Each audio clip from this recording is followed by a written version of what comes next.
One return to practice, one veteran still available, two rookies shaking up the hierarchy, and one negotiation that changes temperature without a word. That is how the Chargers talk. Less through announcements, more through the order of the moves. Bolt fam, get ready. Every detail points to one internal battle. Protect the structure around Justin Herbert without wasting the opportunities camp is creating. If you follow the signals before the headline, subscribe, because the relief that surfaced in San Diego also sent Joe Hortiz a message. On Tuesday, the scene looked ready to reopen the one wound nobody in Los Angeles wanted to touch. Rashawn Slater went into the medical tent during practice, did not return to team periods, and received treatment on his left leg, the same leg where his patellar tendon was surgically repaired after the injury that ended his season last year. He was also seen pointing toward the back of his knee. For an offensive line that has already paid far too much for injuries, that image alone made the whole afternoon feel heavy. But the way people acted around Slater started telling a different story. After practice, he appeared to be in good spirits. Justin Herbert revealed that his left tackle wanted to get back onto the field. The team held him out, and that decision made a lot more sense 24 hours later. On Wednesday in San Diego, Slater showed up for warm-ups, completed his individual work, and then joined his teammates during team drills.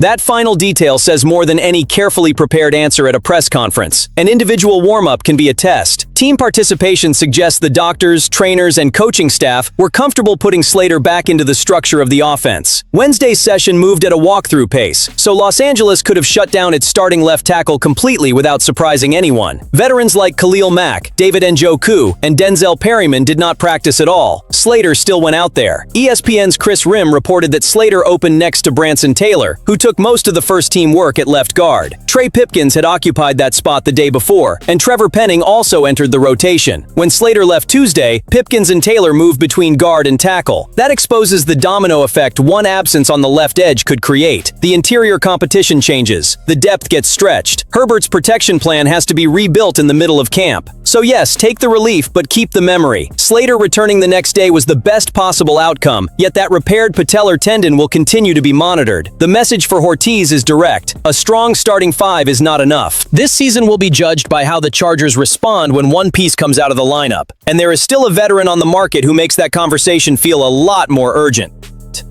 Kevin Zeitler does not enter this conversation as some shiny name tossed onto a rumor board. He enters because the left guard competition is still rotating while the memory of the 2025 injury disaster is sitting inside every offensive line meeting. An NFL analysis identified the Chargers as a fit for the veteran, suggesting he could raise the level of a position currently being contested by options such as rookie Jake Slaughter, who is converting from setter, Cole Strange, Kayode Awosika, and Trevor Penning.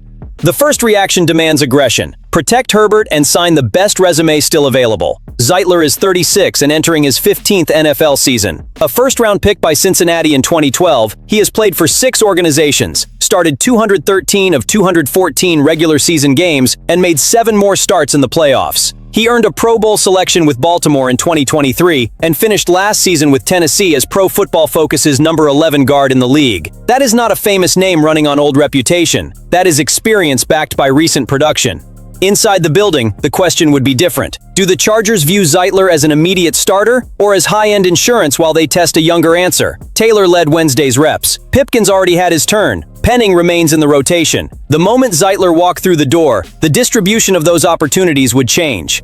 I would make the call. Depth cannot be built under the assumption that all 5 starters will survive 4 months untouched. Zeitler owns hundreds of games that no internal candidate can recreate during an August practice. An offense led by Herbert should not arrive in November and realize that experience available in August could have prevented an emergency shuffle. That does not mean paying any price or ignoring the scheme fit. His age requires workload management, and the staff has to believe his body can still meet the system's demands. There is also real value in finding out whether Taylor, Slaughter, or Strange can own the job for years. But Zeitler's presence on the market creates leverage and gives the Chargers another path. Los Angeles may want more padded practices before judging this competition. The veteran may be studying where he can start and win. Every wobble in the protection raises the pressure for a conversation. When a player this tested remains available and your biggest weakness is still unsettled, standing still becomes a decision too. Then the pads come on, the sound changes, and two players without draft status start tearing up the roster map. This is the kind of development an alert front office loves and fears at the same time. It loves finding value after all 7 rounds are over. It fears the math, because every surprise forces the staff to reconsider somebody who looked safe only a few weeks ago. Nadame Tucker delivered the loudest impact of the first practice with contact. According to Chris Rim, he piled up 3 sacks. Tucker played for Chris O'Leary at Western Michigan, where he finished his final season second in the country in sacks and led the nation in pass rush win rate on true pass sets. His coach had already said Tucker's hand power would show up once the pads came on. It showed up at the first opportunity.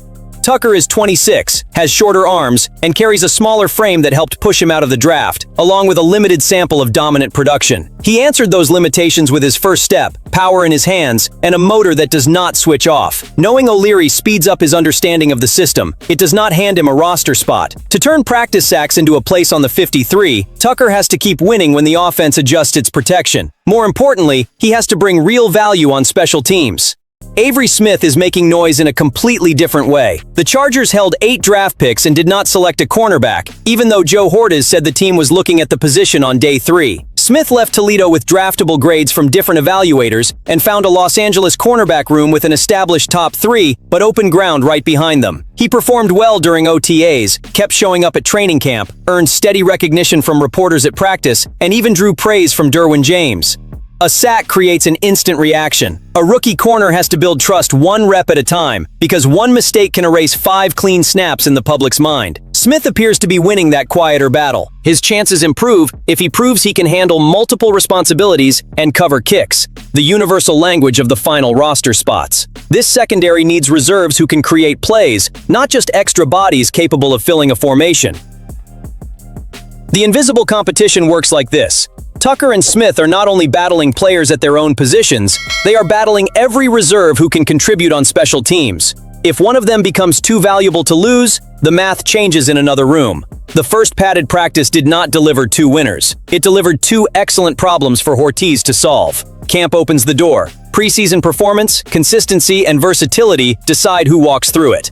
While these rookies push decisions from the bottom of the roster upward, the biggest unfinished contract on the team is creating movement from the other direction. Tuli Tuipulotu is practicing close enough to feed optimism and far enough away to keep everyone watching. Since camp opened, he has done individual work and won 7-on-7 rep, but missed most team periods while negotiating an extension. Jim Harbaugh calls the process a ramp-up and has not publicly connected the reduced participation to the contract. From the outside, though, the pattern looks like a hold-in without open confrontation. Wednesday brought the change that mattered. During the walkthrough, Tuli participated fully in 11-on-11 work. There were no pads, so this step does not tell us what will happen during the next heavy practice. Still, the increased workload shows player, staff, and organization moving forward while the talks run on a separate track.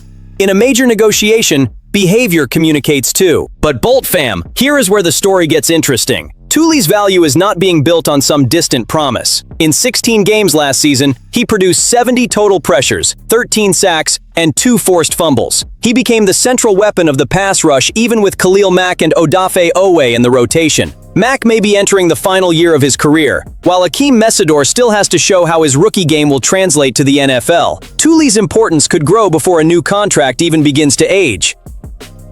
A 4-year extension around $100 million stands as a reasonable possibility based on his production and the market, with the number potentially climbing as the guarantees and structure get negotiated. The Chargers preserved cap space for 2027 and beyond to handle major commitments. Hortiz does not need to act out of anxiety. He does need to recognize when waiting starts costing practice reps for a player expected to become a pillar of Chris O'Leary's defense.